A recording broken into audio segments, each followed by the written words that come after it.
네, 올 한 해 잘 보내셨습니까? 많은 분들에게 다양한 의미로 잊지 못할 2016년이 될 것 같은데요. 그 어느 해보다 다이내믹 코리아를 느끼게 한 2016년도 이제 이틀밖에 남지 않았습니다. 다사다난했던 2016년을 마무리하면서 오늘 시시각각 덕후에서는 올 한 해 많은 이들의 관심을 받았던 10대 이슈를 함께 정리하면서 살펴보도록 하겠습니다. 예, 권명관 IT 동아 기자 나오셨습니다. 안녕하십니까? 안녕하세요. 반갑습니다. 네, 오른쪽에 우리 사회여론연구소죠. 네, 이은영 실장님 나오셨습니다. 안녕하십니까? 네, 안녕하세요. 네.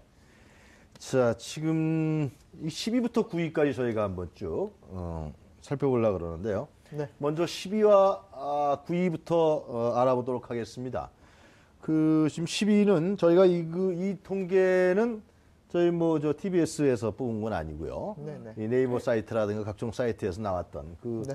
그걸 통해서 뽑은 이제 10대 순위다. 먼저 말씀드리고요. 네. 자, 10위는 지금 어떻게 되죠? 권명관 기자? 10위와 9위 먼저 설명을 좀 해주시죠.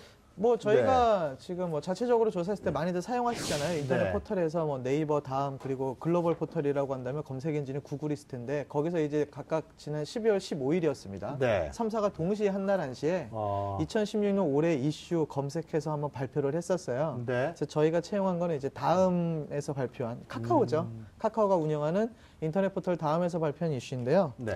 10위는 참 많은 이슈가 있었어요, 지난 한 해 동안. 그래서 저희가 좀 각자 이렇게 살펴보면 네. 10위는 영국의 브렉시트였습니다. 그래서 지난 10월이었죠. 브렉시트 탈퇴죠. 맞습니다. 네. 영국에서 진행한 브렉시트 찬반 국민 투표에서 찬성이 51.89%, 결국은 네. 영국이 EU-연합에서 탈퇴한다는 이 이슈가 가장 많은 사람들의 좀 주목을 받았고요. 그럼 9위는 이제 저도 적용이 되고 있는, 아마 여기 앉아 계신 분들 모두가 적용되는 네. 사건일 텐데요. 어떤 겁니까? 김영란법입니다. 김영란법이요? 예. 정확하게는 저도 참 외우기 힘들어요. 부정청탁 금지 및 공직자 이해충돌 방지법 제정안입니다. 네. 그래서 참 길고요. 네. 여기에 이제 언론인부터 포함을 해서 기자, 네. 공직자분들이 다 포함되는 바람에 상당히 좀 세간의 중심은 공무원이죠. 맞습니다. 공무원가, 예. 제가 말씀드리고 싶은 것도 그 부분인데요. 네. 그래서 결국은 기자들이 포함이 돼서 있을지 모르겠지만 네. 엄청난 사회적으로도 좀 이슈가 많이 있었죠. 권명관 기자는 전에 이렇게 다른 데로부터 이렇게 저는 전혀 없습니다. 저는 아주 없었죠? 깨끗합니다. 예. 예. 저만큼만 깨끗하면 그래요? 이런 예. 얘기 안 나올 겁니다. 저 걱정돼서요. 자, 이은영 소장님. 네. 지금 우리 권명관 기자께서 이제 10위와 9위를 설명하셨는데요. 네, 네. 첫 번째는 브렉시트 브렉시트 연합을 탈퇴. 탈퇴하는 거, 예, 영국에.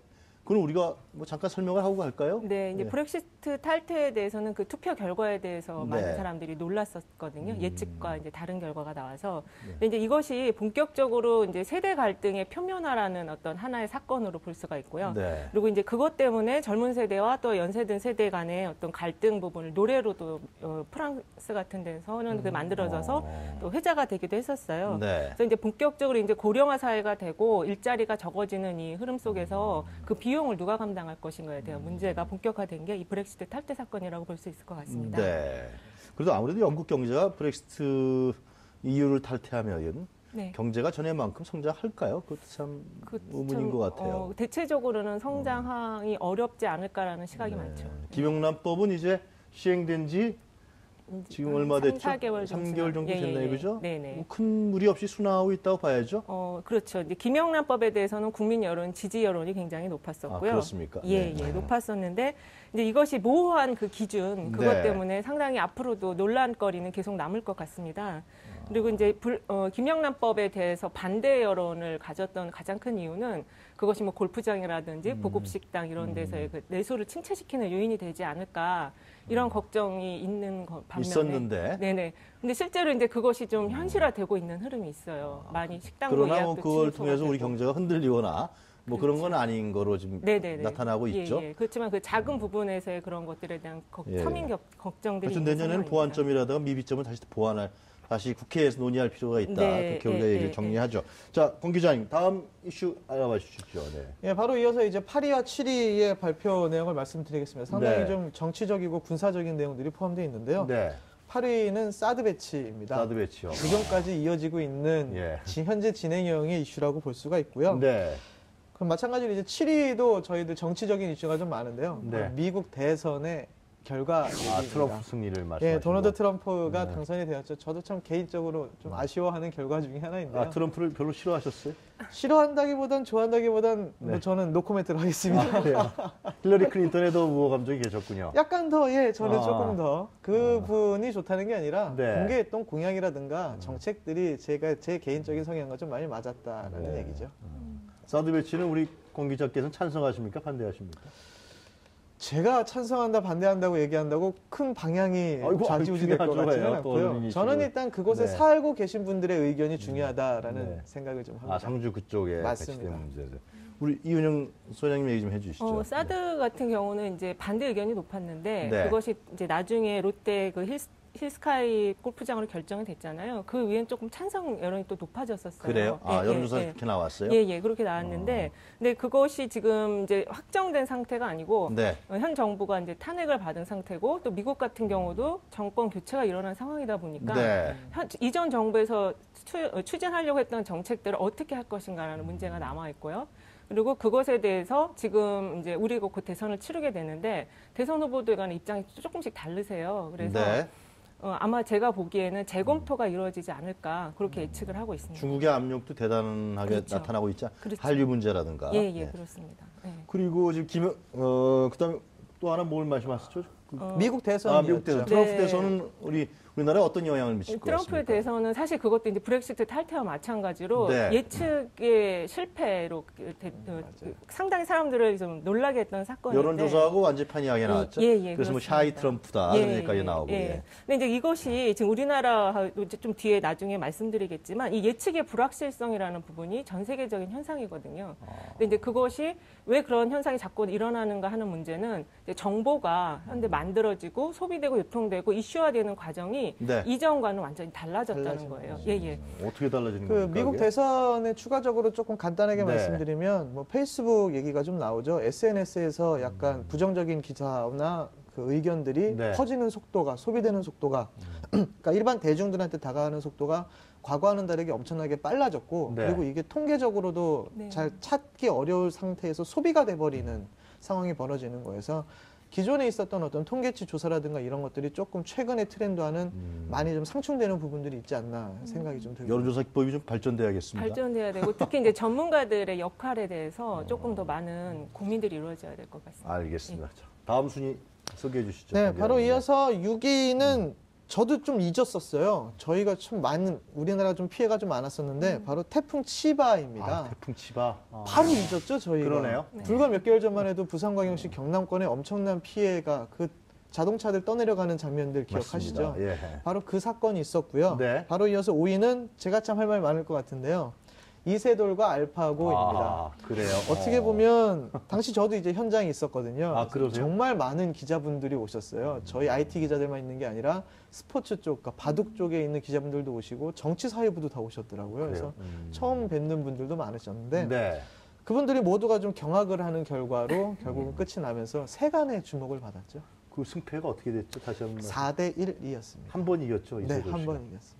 그 인공지능 문제가 그러면서 새롭게 또 대두됐습니까? 저는 반대로 말씀을 드리고 싶어요. 네. 인공지능의 문제라고 지금 말씀하셨는데요. 인공지능의 발전이라고 발전이다. 생각을 하셔야 하는 거죠. 네. 마치 좀 강인공지능이라고 얘기를 하죠. 인공지능이 사람을 컨트롤할 것이다라는 글쎄 어떤 말이에요. 강박관념 같은 어. 그게 이제 최근에 뭐 여러 가지 영화들이나 이런 것들이 나오면서 그런 어떤 부정적인 측면이 부각된 게 있는데 그렇게만 바라볼 게 아니라요. 네. 현재 인공지능은 절대 그렇게까지 발전이 될 수 없는 구조에 있고요. 사람의 제어 안에 있는 겁니다. 네. 그래서 그 제어 안에서 좀 더 유용한 서비스, 네. 유용한 편리함들을 좀 더 수월하게 가져온다라고 보시면 되죠. 이세돌 씨가 마지막으로 이긴 사람이 1승을 올린 사람이 된다. 그렇게 예상하십니까? 맞습니다. 뭐 세간에서는 이세돌 씨가 이런 얘기를 해서 멋진 말을 남겼다고 얘기를 하는데요. 네. 사람이 진 것이 아니라 이세돌이 진 것입니다라는 얘기를 하셔서 멋진 예. 말로 등극이 됐어요. 근데 최근의 이슈는 지금 딱 네. 말씀하신 것처럼 인공지능을 이긴 마지막 사람이 이제 이세돌로 기억이 되지 않을까라는 생각이 된 거죠. 네. 그전에는 뭐 바둑 이전에 뭐 체스나 이런 것들이 있었습니다만 네. 바둑에서만큼은 사람이 우월할 거다라고 생각을 했지만 글쎄 말이에요. 이제는 사실 안 된다라고 보셔야죠. 알겠습니다. 자, 다음 순위 권 기자부터 설명해 주시죠. 예, 바로 이어서는 이제 4위인데요. 4위는 뭐 전 세계의 축제, 뭐 스포츠 축제라고 할 수 있죠. 바로 리우 올림픽입니다. 뭐 리우 올림픽. 네, 4년마다 돌아오는 뭐 전 세계 스포츠 축제라고 볼 수가 있고요. 네. 사실 국내에서 올림픽을 바라보는 시선이 좀 과거와는 좀 달라졌어요. 예전에는 저 어릴 때만 해도 제가 이제 초등학교, 네. 국민학교 때였습니다만 네. 초등학교 때만 해도 올림픽을 보기 위해서 새벽에 아버님이랑 같이 일어나서 응원하고 그랬거든요. 아, 예. 네. 지금은 그런 이슈는 좀 없더라고요. 그래서 그냥 스쳐 지나가는 하나의 뭐 경기들, 금메달 많이 스포츠들. 따요. 그쵸. 전에는 진짜 따기 힘들었어. 맞아요. 권투나 이런 데서 따고 네. 그랬었는데. 네, 예. 그런 이슈들이 있었는데 그래도 역시 전 세계 스포츠 관심이 쌓이다 보니까 확실히 좀 그렇죠. 사람들이 많이 주목을 하지 않았나 하는 생각이 좀 드네요. 근데 리우 올림픽 하면 말이죠. 박태환 선수 네네. 기억나지 않습니까? 네. 지금 박태환 선수가 화제의 인물이 같이 네네. 돼 있습니다. 네. 설명을 좀 해주시죠. 네. 올림픽이나 이제 월드컵 같은 경우는 그 정부 여당의 굉장히 호재인 행사예요. 네. 빅 이벤트고 아. 그걸 통해서 이제 지지세 국민의 어떤 여론을 모을 수 있는 그런 좋은 네. 기회인데 올해는 사실 올림픽 있었던 걸 모르는 국민들이 워낙 많으세요. 이 후반부에 터진 이슈들이 워낙 커지다 보니까 그때 그게 있었나 올해 있었나 이런 분들이 많으시더라고요. 그래서 네. 내년에도 지금 평창 동계올림픽이 2월에 있을 예정인데 그때가 또 탄핵 결정이 나오는 그 시기 즈음이어서 이제 관심도가 조금 낮아지지 않을까 그게 조금 좀 걱정스럽긴 해요. 근데 리우 올림픽 하면 우리 국민들이 최근에 네네. 박태환 선수가 최근에 너무 잘한단 말이에요. 네네네. 김정 차관 얘기가 나오고 네네네. 너 나가지 마 그런 거 아니에요? 네네 그렇죠. 예, 또 김연아 선수도 얘기 나오고. 그 스포츠에도 그 네. 스포츠는 이제 공명 정대한 게 네. 좌우한다고 생각을 했는데 그런 게 안 됐다는 점에서 사람들이 좀 많이 놀란 면도 있는 거죠. 또 오늘 아침 뉴스 보니까 체육계 블랙리스트 나왔더라고요. 네. 아, 체육계 블랙리스트. 네, 그렇습니다. 과학계도 나올 것 같습니다. 권 기자는 기자계만 안 나오면 괜찮을 것 같네요. 언론계 이미 나와 있을 것 같은데 제 생각에 이미 작성돼 있었을 것 같아요. 아, 예. 자, 저도 다음 좀- 순위 설명해 주시죠. 네, 바로 이어서 3위입니다. 네. 3위도 정말 이슈가 컸어요. 근데 워낙에 최근에 저희들이 지금 얘기 나눈 이슈가 커서 조금씩 네. 머릿속으로 다들 잊어간다라는 생각이 드는데 3위는 바로 지진입니다. 지진이요? 예, 기억나시죠? 경주에서 아, 이건 우리한테 큰 사건이었어요. 예, 진도 5.8 규모의 강진이 영향이 되면서 사람들이 좀 많이 관심을 가졌는데요. 사실 이 지진으로 인한 피해 규모로 사람들이 관심을 많이 가졌다기보단 저희 IT적인 측면에서는 네. 이 지진 예보 시스템에 대해서 좀 많이 과학재난국이라든가 이런 쪽에서 좀 예측이 들어갔어요. 심지어 지진이 이미 일어났는데 그 전에 재난 문자가 나가는 게 아니라 지진 일어났으니 거기 대피하십시오라는 문자들도 오고요. 그래서 맞아요. 국민안전처나 기상센터, 지진센터 등에서 좀 이게 과연 제대로 된 시스템이냐. 오히려 일개 국내 커뮤니티의 한 게시판에 올라오는 글 소식이 너희들보다 더 빠르다. 뭐 이런 얘기도 올라오면서 좀 많이 희자가 됐었죠. 네, 그 당시에 저도 기억납니다만 이게 우리나라에서 1978년인가요? 네. 지진 관측 이래 최대의 강진이었는데 국민안전처는 하여튼 전화가 불통이 되고 사이트도 다운되는 네, 네. 전혀 맞아요. 국민안전처 역할을 못했다. 네. 뒷북 행정이라고 네, 비난을 상당히 그런 얘기는 결국 이제 우리나라가 이러한 큰 재난에 대한 부분에 대한 대책이 정부가 굉장히 미흡한 거 아니야. 이런 비난 여론도 상당히 나왔던 그렇죠. 것 그 같은데요. 빅데이터 예. 분석을 해보면 안전이라는 키워드가 1위로 나오고 있어요. 그게 세월호 참사라든지 그다음 메르스 이런 네. 것들이 지금 그런 거에 대한 정부의 대처가 너무 뒷북이다 보니까 네. 비판 여론이 상당히 많고 이게 앞으로는 좀 많이 개선돼야 될 부분인 것 같습니다. 알겠습니다. 예. 자, 그 추가적으로 한 말씀만 드리면 네. 문체부가 지난 12월 9일 날 이런 자료를 발표했어요. 소속 기관 및 공공기관 행동 매뉴얼 점검 결과를 네. 발표를 했거든요. 근데 당시에 34곳 중에 8곳은 아직도 지진에 대한 어떤 매뉴얼이 없는 상황이고요. 네. 그 중에 6곳은 재난 대응 수칙을 아예 보유하지도 않은 상황인 거죠. 그러니까 네. 공공기관인데도 만약에 지진이 다시 한번 벌어진다면 다들 우왕좌왕하는 모습만 다시 재현될 거라는 결과인 거죠. 지진이 우리나라에서 발생할 거라고도 사실 많은 분들이 생각을 못 하고 있었던 거거든요. 근데 그러나 이제 하여튼간에 5.8의 예, 강진이 강진이니까 나오고 그에 대한 있으니까. 대책을 면밀하고 예, 예. 정확하게 세워야 되는데 우리 네. 지금 권 기자 말씀을 들어보니까 아직도 참네. 좀 더 갈 길이 좀 멀었습니다. 네, 알겠습니다. 이렇게 말씀드릴 수 있을 것 같네요. 네. 그다음 말씀해 주시죠, 순위. 예. 예, 바로 2위는 바로 이제 국내 정치 이슈로 넘어옵니다. 네. 예, 2위는 바로 20대 총선이었습니다. 아. 뭐 결과적으로는 여당인 새누리당이 조금 예, 이제 원내 일당에서 물러나는 네. 결과가 되면서 여소야대가 된 거죠. 네, 사람들이 조금 많이 관심을 가지 않았나 하는 생각이 좀 드네요. 네. 이것도 이제 할 얘기가 많은데 네, 그- 천천히 하십시오. 네. 시간 많습니다. 예. 이제 선거와 관련해서는 사실 그때 여당 압승론이 거의 뭐 투표 전날까지도 우세했었거든요. 네. 근데 이제 여소야대가 나옴으로 해서 이제 좀 조사가 이렇게 틀릴 수가 있나 그런 얘기들이 굉장히 많이 나왔는데 사실 우리나라는 샤이 민심표가 있었던 거예요. 네네. 그죠? 예. 근데 이제 그게 측정이 잘 안 되는 면이 있는데 그게 왜 그런가 하면은 그 국민들이 자기 의사를 표출하는 데 있어서 자기 검열이 좀 강화가 된 면이 있어요. 그러니까 저희가 이제 좌담회 같은 거 조사를 해보면 네. 내가 이 말을 해도 되나? 이 말하면 잡혀가는 거 아니야? 도청되는 거 아니에요? 이런 말들이 막 스스럼 없이 나오고 있거든요. 그랬어요? 예, 맞아요. 예, 예. 그래서 이런 얘기들이 전엔 안 나왔던 말들인데 예. 왜 이렇게 말이 나오는가를 보면 언로가 막혀 있다. 그리고 뭔가가 소통하는 거에 있어서 자기 검열이 심해졌다. 이런 분위기가 사회 분위기가 형성되어 있다라는 거죠. 네. 그러다 보니까 여론조사 같이 이렇게 건강한 여론이 형성이 되는 게 좀 어려워지고 있고요. 그거와 함께 음모론이 이상하게 우리나라는 참 강세예요. 음모론 뭐가 어떻다라는 거에 대해서 사람들이 믿는 경향이 많거든요. 그래요. 예, 예.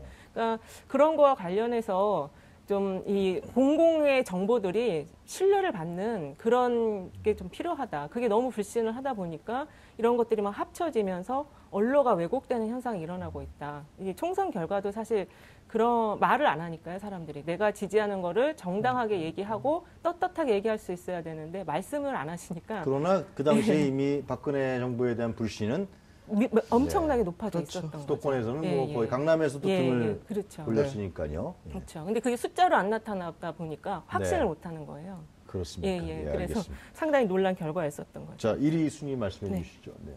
그 1위 전 전에 1위는 제가 맞출 수 있을 것 같아요. 이은용 소장님도 맞출 네. 것 같아요. 그 1위는 예. 네, 뭐 지금 이미 모든 분들이 다들 예상을 하고 계신 바로 그건데요. 네. 그 비서실세 국정농단입니다. 네. 뭐 저도 참 이거 얘기를 하면서 관련 일부러 검색어를 좀 찾아봤어요. 검색어를 찾아봤더니 인터넷 포털 다음의 경우는 부산의 시국선언, 그리고 뭐 정호성, 최순실 육성 파일 이야기인 거죠. 육성 파일 이야기가 지금 거요? 나왔고요. 그다음에 뭐 인천의 시국선언, 뭐 전국 시국선언 이런 어떤 시국선언들, 명지대, 인천대, 한양대 이런 얘기들이 줄이어서 나오고요. 네이버의 경우에는 이제 정윤회 게이트, 그리고 정윤회 문건, 조작 사건 뭐 이런 식으로 이제 검색어가 연관 검색어로 많이 나오더라고요. 네. 그러니까 이런 부분들만 보면 상당히 좀 재미있고요. 참고로인데요. 네이버 같은 경우는 그 이번에 발표를 하면서 쭉 순위를 매긴 게 아니라 각 월별 키워드를 발표를 했거든요. 아, 그래서 그렇습니까? 최근에 10월 네이버의 검색어는 최순실이고요. 11월의 검색어는 박근혜 대통령입니다. 그렇습니까? 네. 시선실에서 박근혜 게이트로 옮겨갔네요. 예, 저는 있는 그대로만 검색 결과로만 말씀을 드린 겁니다. 그리고 확실히 거기서 우리 국민들이 무엇을 궁금해하는지, 맞습니다. 누구가 주범인지를 명확하게 맞습니다. 드러나는 것 같습니다. 말씀하시죠. 예. 그러니까 이게 처음에는 비선실세 농단으로 최순실이 정말 화제가 됐었는데 네. 박근혜로 넘어갔거든요. 박근혜 네. 게이트로 갔는데 네. 이제 그것이 의미하는 거는 도올 김용 선생님이 한번 정확하게 지적을 하신 것 같아요. 네. 박정희 프레임의 종말. 예, 그렇게 봐야 될 것 같고 그 내용은 권위주의적인 리더십, 그다음에 어떤 권력기관, 검찰 등을 네. 이용한 공포정치 이런 거로 들을 수가 있을 것 같습니다. 그래서 촛불민심이 아직도 꺼지지 않는 이유가 네. 이거에 대해서 자각이 일어난 거죠. 이제는 이렇게 가면 안 되겠다라는 자각이 일어났기 때문에 근데 이제 그것이 지금 아직도 끝난 상태가 아니다 보니까 내년이 올해보다는 더 중요한 해가 될 것 같아요. 자, 이은수 소장님, 지금까지 네. 우리가 10대 순위, 네네. 이 다음에서 나온 거라고 네, 그랬죠? 맞습니다. 네. 쭉 살펴왔는데 이은영 소장께서 이제 여론조사 기관에서 쭉 계셨으니까 네. 뭐 2016년을 돌아보면서 네. 뭐 특별하게 오늘 하시는 말씀이 제가 있습니다. 좀 네. 중요하게 생각했던 건 사실 헬조선 이 단어, 헬조선. 네네 아. 헬조선이라는 단어고 네. 그다음에 이제 그 스크린도어 건대에서 스크린도어 이제 사건에서 희생됐던 그 젊은 청년에 대한 건데요. 네. 그러니까 우리 사회가 이 헬조선이라는 단어를 빨리 탈피를 해야 되는데 네. 이 젊은 세대들의 미래를 어떻게 가져가야 될지가 여전히 지금 풀리지 않는 숙제로 남아 있거든요. 그렇군요. 그래서 올해 중요한 키워드는 결국 박근혜 최순실이 됐지만 내년에는 어떤 이 헬조선을 탈피할 수 있는 네. 그런 내용이 나와야 되지 않을까 그렇게 생각하고 저 있습니다. 권 기자께서는 그 서울시 10대 뉴스 좀 설명해 주시겠습니까? 네, 안 그래도 그 서울시도 간단하게 이번에 맞춰서 네. 그 10대 뉴스를 좀 발표를 했는데요. 네. 바로 1위는 저도 자주 봅니다. 콜버스입니다. 아, 자주 부르세요? 강남에 보면은 항상 그 검은색 버스가 권 많이 기자 지나가거든요. 집에 늦게 들어가시는군요. 아무래도 연말연시다 보니. 예. 참고로 저는 제 돈 내고서 아, 예.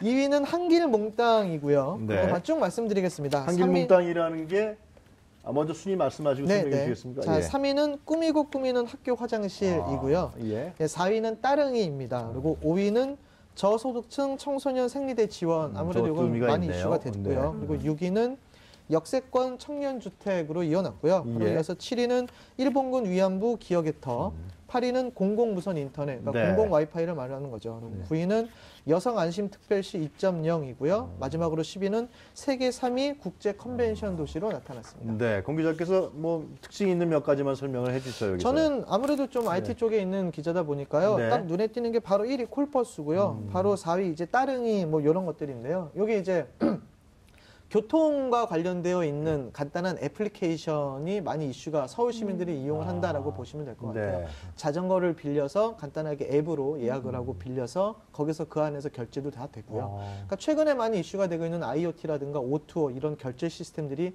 하나의 앱에서 이루어진다라는 거거든요. 콜버스도 개인적으로 박 대표님이 기자 출신이어서 IT 기자 출신이시거든요. 그래서 좀 많이 힘들고 했었는데 서울시에서도 약간 전폭적인 지지가 받으셨다라고 말씀을 하셨어요. 그래서 네. 그러면서 운행하는 데 있어서 이게 과연 위법이냐 적법이냐라는 얘기들을 좀 많이 있었거든요. 그래요? 기존의 이제 운송업과의 충돌을 막을 수가 없는 거죠. 이게 스마트 앱에서 이게 쫙 받아서 버스 글로 가는 거죠. 많이 있는 사람 맞습니다. 쪽으로. 그러니까 여러 사람을 한 군데서 모아서 특정 지역으로 운행하는 버스 정류장에 쓰듯이 그렇게 네. 운행을 하겠다라는 건데 이게 기존의 버스와 택시와 같은 대중교통과 충돌되는 부분들이 분명히 있거든요. 그래서 이거를 어떻게 적용을 해야 하느냐라는 이슈들이 있어서 그 부분이 사실 사업 초반에 좀 많이 힘들었었거든요. 근데 최근에 들어서는 많이 좀 인정을 받는 그리고 투자도 좀 많이 받으면서 조금씩 사업이 좀 확장이 되고 있다. 공 기자 말씀 드리니까 앞으로의 어떤 방향이라든가 그렇죠. 제시 이런 것도 좀 암시를 하는 것 같아요. 저는 과거에 다른 프로그램에서도 많이 좀 제 기사로도 많이 말씀을 네. 드렸습니다만 아까 전에 그 말씀하셨어요. 통계치를 조사하는 데 있어서 전문가들 그리고 기존의 방식이 바뀌어야 된다라는 걸 이미 현장에서 네. 느끼고 있거든요. IT의 새로운 기술이 나왔을 때 지금 현재의 규제나 개혁으로는 네. 따라오는 속도가 많이 느립니다. 뭐 하다못해 지금 이런 어떤 O2O, IoT 이런 것만 떠나서 뭐 인터넷 은행도 네. 얘기가 좀 많이 발전할 수가 있고요. 네. 그러니까 여러 가지 규제들이 좀 더 시대의 변화에 맞게 좀 빠르게 적용돼야 한다라는 의견이 좀 있고요. 그거는 지금도 앞으로도 네. 지속적으로 저희들이 좀 많이 바꿔 나가야 할 알겠습니다. 부분이죠. 자, 두 분께서 간단하게 한 1분 정도, 한 30초 정도씩만 네. 2016년을 보내면서 말씀하시고 싶은 얘기를 우리 이은영 소장부터 좀 얘기 듣겠습니다. 지금 이제 서울시 정책부 봐도 스몰딜 형태 정책들이 네. 많이 지금 인기를 얻고 있고요. 그리고 그게 굉장히 트렌디한 거예요.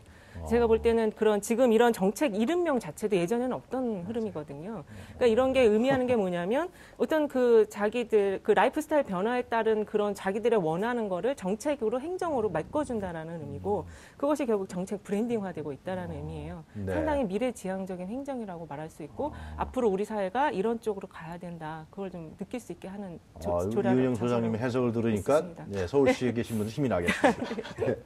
공 기자 이제 글쎄 저는 2016년을 쭉 지나오면서 뭐 정치적이나 사회적으로는 저희가 지금 쭉 많은 키워드로서 얘기를 했고요. 저는 개인적으로 IT 기자이다 보니 네. IT 쪽 가장 이슈 안 그래도 제가 얼마 전에 저희 기사 총정리하면서 얘기를 했던 건데요. 바로 그 갤럭시 노트 7의 폭발 그러네요. 사고였었죠. 정말 잘 올라가고 있던 삼성전자가 정말 한순간에 풀썩하고 네. 뒤집어지는 어떤 사건이었고요. 그리고 그거는 삼성전자의 잘못을 떠나서 여러 가지 안전과 같은 문제가 좀 연관이 되었거든요. 내 주머니 속에 있는 스마트폰이 폭발을 한다? 이 이슈는 다른 제품에 대한 불신감으로도 많이 퍼질 수가 있습니다. 네. 그래서 이 부분들이 좀 가장 기억에 남았고요. 그리고 뭐 그 이외에 우스갯소리로 좀 많이 얘기를 하는데 갤럭시 노트 7이 쭉 판매가 되고 나서 국내에 남아있는 물건을 다 회수를 했단 말이에요. 근데 우스갯소리로 아직까지 LG G5가 판매된 남아있는 국내 물량보다 더 많다라는 얘기들이 있거든요. 사람들이 아직까지 사용을 하고 있다라는 거죠. 그 위험하잖아요. 부분이 앞으로 좀 어떻게 변수가 될지도 계속적으로 좀 지켜봐야 할 문제입니다. 오늘 두 분 바쁘실 텐데 이렇게 나와주셔서 대단히 감사합니다. 고맙습니다. 네, 감사합니다. 감사합니다. 네, 지금까지 한국사회여론연구소 이은영 소장 그리고 IT 동아 권명관 기자였습니다.